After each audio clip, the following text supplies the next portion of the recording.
Hi everybody, it's great to be back here again. Tomorrow we are going to begin our 17th lesson on the laws of Shabbat B'dinei Halacha.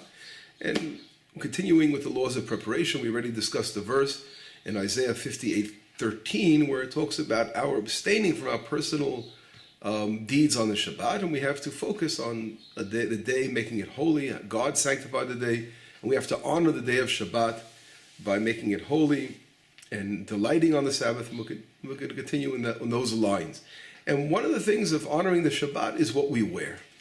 You know, what kind of clothes are we supposed to wear when Shabbat comes in? And the famous Ari Kadosh, who was a great Kabbalistic giant in Tzfat in the 1500s, he writes about the importance of a person wearing totally new garments on Shabbat.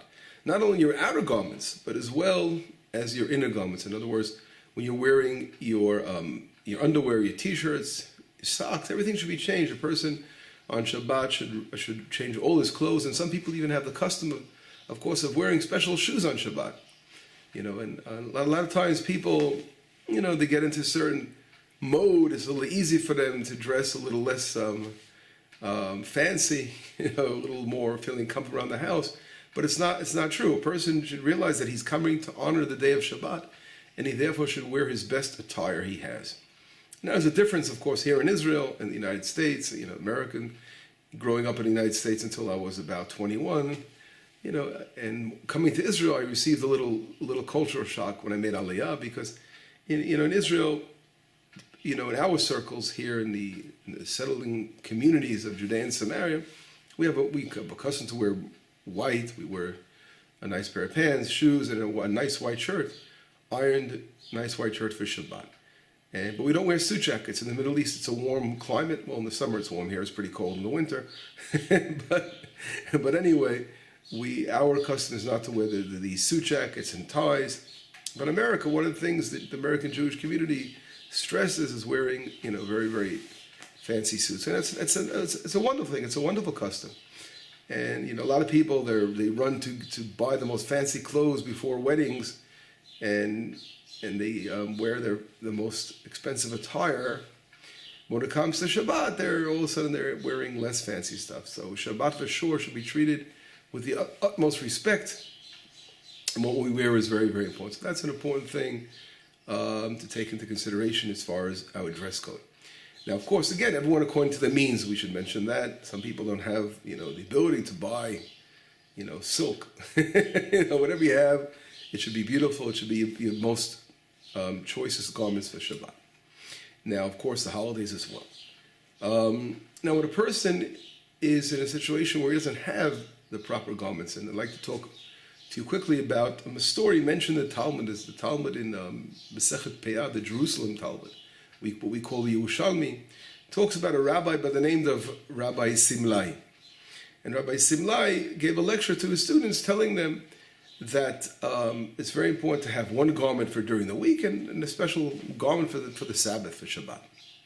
And when his students heard the rabbi telling them that they have to have special clothes for Shabbat, they said to the rabbi, they started to cry and break down in tears. And they said, "Rabbi, we don't have another garment. All we have is only one garment."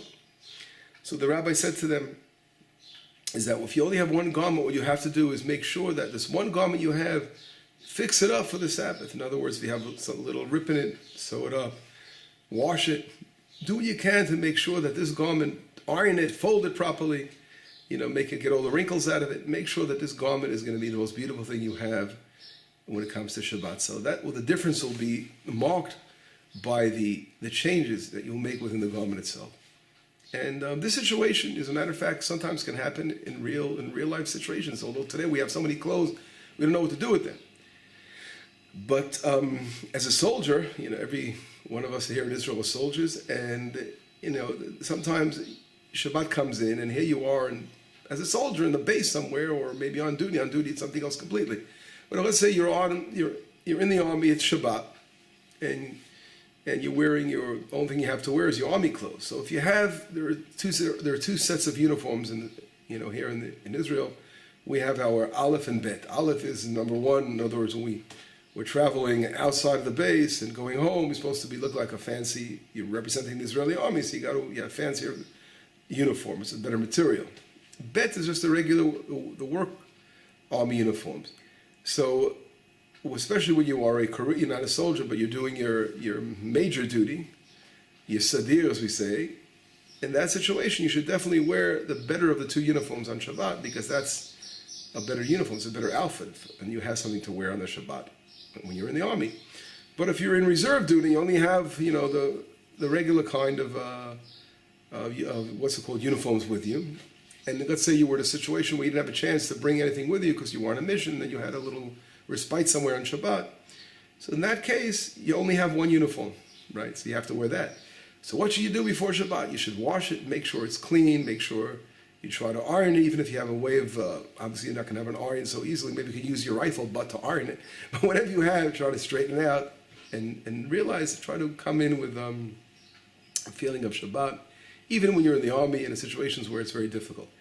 I'll never forget a story. I remember when I was in the army one time, and I had one of my army buddies, he would never forget to bring a white shirt on Shabbat, even in the army. In other words, he would wear his uniform, and on top of the uniform, he put this white shirt on when we would go pray and go to the meal. So, that he really was very, very special, and not forgetting his Shabbat, he would bring that white shirt with him. Even when we were in the regular army, talking about the regular army service, he really wanted to feel the beautiful white shirt on Shabbat, and he made sure to have that with him, even in situations where we all know as soldiers, it can be very difficult. But anyway, that was our lesson today about garments and wearing the proper clothes and attire for Shabbat. And let us be blessed. Those who honor Shabbat, of course, as you mentioned before, will be blessed 1,000-fold, and no limit to his blessings of honoring and respecting the Shabbat. So we'll catch you on our next lesson. Bye-bye for now.